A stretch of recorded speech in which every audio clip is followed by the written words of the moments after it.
Hi guys, welcome back to Heidi's Homemade. Today I'm going to teach you how to make the vegan key lime iced cookies. This recipe was born out of its counterpart, the iced lemon vegan cookie that I made. That lemon cookie is hands down the favorite cookie of anyone I've ever made in my lifetime. The cookies themselves are a mix between a biscuit, scone, cookie, cake, and they just have gobs and gobs of sweet, citrusy icing on top, and people just love them, cannot get enough. So I decided to make the key lime cookie for this because I had someone that ordered one and I was going to be doing it anyway. So I thought I would share it with you guys, and let's go ahead and get started. As I said, this is a really simple recipe. Anybody really can make this. And it's vegan, there's not any eggs or dairy of any kind in here. So the first step, as I like to start all of my cookies, is with some melted butter. And I use Earth Balance butter in all of my cookies. This is going to be a half cup of vegan butter melted. I just put the butter in this little cup and pop it in the microwave for 30 seconds. And you can tell when it's melted because it's melted and liquidy and no longer solid. So just go ahead and pour that in there. As I said, that's a half cup, so that's equivalent to 1 stick of butter, 4 ounces. The next step here is the key ingredient. One of the key ingredients in my vegan cookies is I like to put this tofu cream cheese in there. I honestly cannot tell the difference between this and regular cream cheese.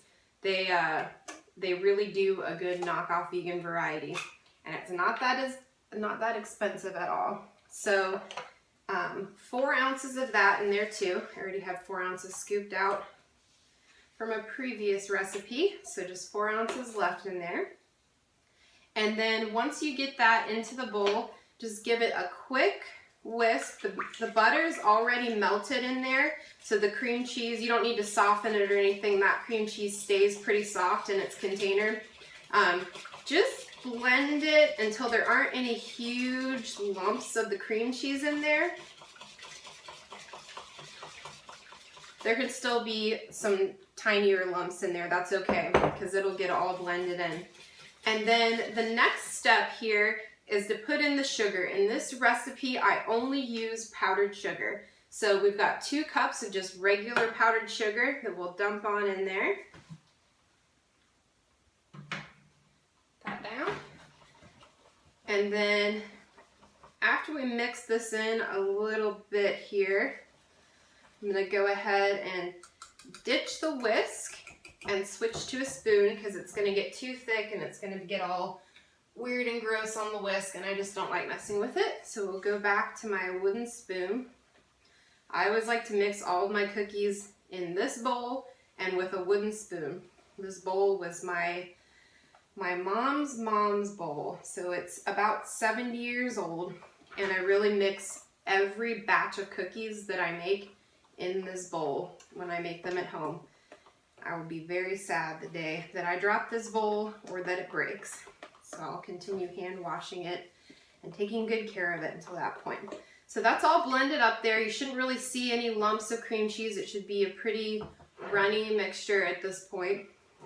And then we just add 1 tablespoon of baking powder. Like I said, this recipe really resembles kind of like a drop biscuit, the ones you make out of Bisquick and milk, and you just scoop them on the pan, and they're all misshapen, and they rise pretty well and get real crispy on the top and on the edges. It's awesome. All right, and then for our salt, you can use any variety of sea salt you would like in this recipe. Just 1 teaspoon of any kind. I have all of these fancy salts, so I change it up really what I put in there. Today I'm going to use this Taha's Vanilla Sea Salt from Bitterman Salt Company. Just 1 teaspoon should do it there. Stir that in. That's mixed. And then for our lime flavoring, I just have a good key lime extract here. This is from Olive Nation. I just get it off Amazon. So it's not too hard to find. You can find it in stores too. I put 2 teaspoons in there. And then because lime is such a powerful flavor, even if you just add a little bit of lime extract, it goes really a long way in there. And I found that you need to put something else in here to kind of balance out the flavor, even if you just use a little lime extract. And because I like a lot of lime extract, I add a couple of additional things in there just to kind of just tone down the acidity of that lime and the overpowering flavor. So I add actually another teaspoon of vanilla extract in there. And then my secret ingredient, I guess, in this, because it doesn't really make sense to put it in there, but it tastes really, really good, is maple syrup. So this is really good maple syrup. It's not high fructose corn syrup, it's maple syrup. So 2 tablespoons of that. All right, get those out of the way as well. Mix that in. And then we've got our key limes here. I personally do not like the way the zest of a key lime tastes. I think it's really bitter. I just don't like it in there. I will use it for decoration on top of the cookie if I need to, but I don't like the way that the zest tastes inside the cookie. So you're welcome to add it in there if you like it. And I just squeeze one tiny one out into this mixture here. Squeeze it through your fingers though so you can catch the seeds. Some people have those little fancy citrus squeezing things. I don't have one of those. I don't have a lot of fancy kitchen tools. I like to do everything with my hands that I can because I don't mind getting messy. All right, so that's all mixed in there. And then the last ingredient for the actual cookies themselves is flour. This recipe calls for 3 cups of flour, thereabouts. So we'll scoop it on in. And this, like all of my recipes, is not super precise. If you want the cookies to be not as dense, you can add a little bit less flour. If you would like them to be more dense, I suppose you could add more flour. But I like them to be pretty dense, and this is about the maximum amount of flour, this 3 cups, that I can cram into here, where the cookie doesn't just literally fall apart when you take it out of the oven.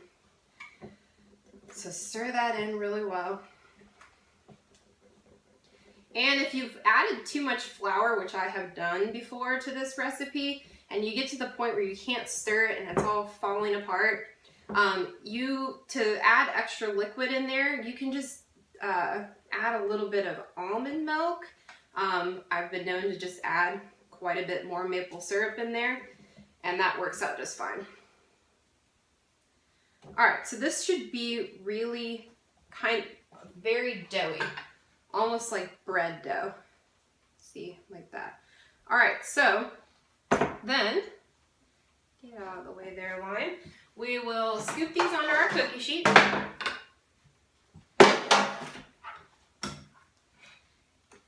And just as loose as you would like to make them, or as firm as you would like to make them, they will bake up just fine here. And again, I'm using a 2-ounce cookie scoop, and I overfill it, and I don't round them out. I like everything to be really rustic looking. I like it to look homemade. There's no perfection going on in this kitchen, just deliciousness. So scoop those onto the pan, and then they go into the oven at 350 degrees. One of the oddities about this recipe is that they bake for a very long time. I start the timer out at 16 minutes, but they're usually in there for somewhere around 21, 22 minutes. So you'll see when they're done, they will just look like a well-done biscuit when they're finished. So we'll go ahead and pop these in the oven. Get that out of the way there. And while those are baking, we are going to get to the best part of this recipe, which is the frosting. So I've pre-prepared the base here just so you guys don't have to watch me stir for several minutes in a row, because that's real boring for everyone involved. In this bowl here is 4 ounces of melted earth balance and 4 ounces again of this Tofutti vegan cream cheese. And I've just mixed it in so it's very, very smooth. And then we will add, again, the juice of one of these key limes. Strain it through your fingers, get the seeds out.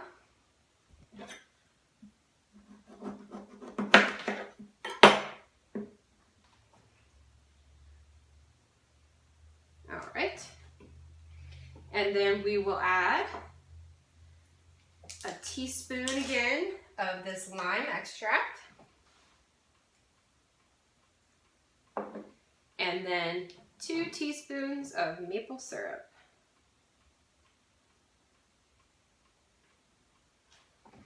All right.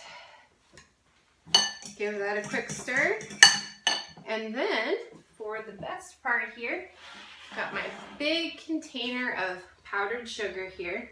It's not the sexiest looking container, but I make so many cookies that I need big containers for everything. So, Tupperware it is. And I always find it kind of annoying on cooking shows when everybody has these beautiful containers for everything. Nobody lives like that. So we're gonna start with 2 cups, and then we're gonna end up ultimately adding about 4 cups. But I will show you why I add a little bit at a time here in a second. So once we get this stirred in here, I don't know if you guys can hear that scratching sound in the background.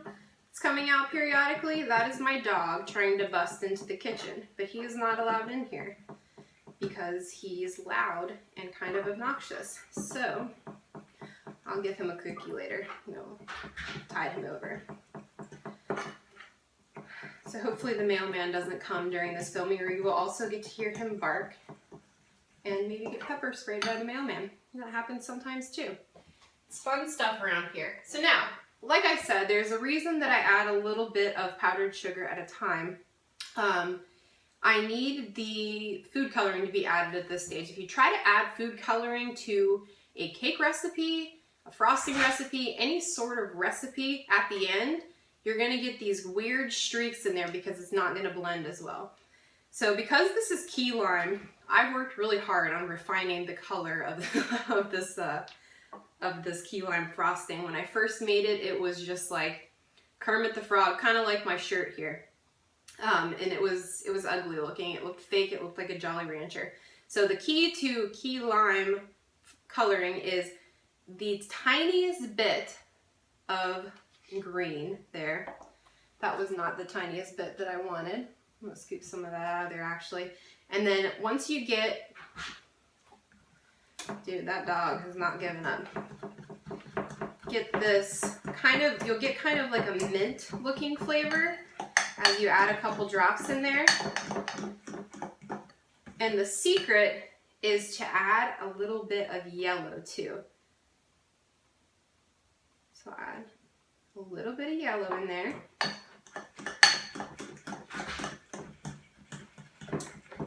All right. Typically, most food colorings come with little droppers on top, but because I buy them in larger sizes in bulk, they just have open tops. So the first time I opened one of these and started squeezing, the whole thing went in, so that was awesome. All right, so then we're going to continue to add flour to this until it is firmed up.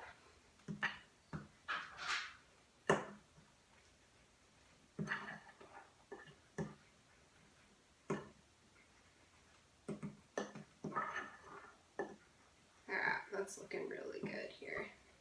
I didn't even mean to wear a green shirt today when I was making the key lime cookies. It's a subconscious decision. And no, this isn't Che Guevaro's shirt. This is Adam Carolla, the harmless comedian from North Hollywood, and not the revolutionary. So sometimes I get comments on this shirt when I'm wearing it out, like, don't you know he was a violent murderer? And I'm like, Adam Carolla? And then they feel real stupid. So it's kind of enjoyable. All right, now last step here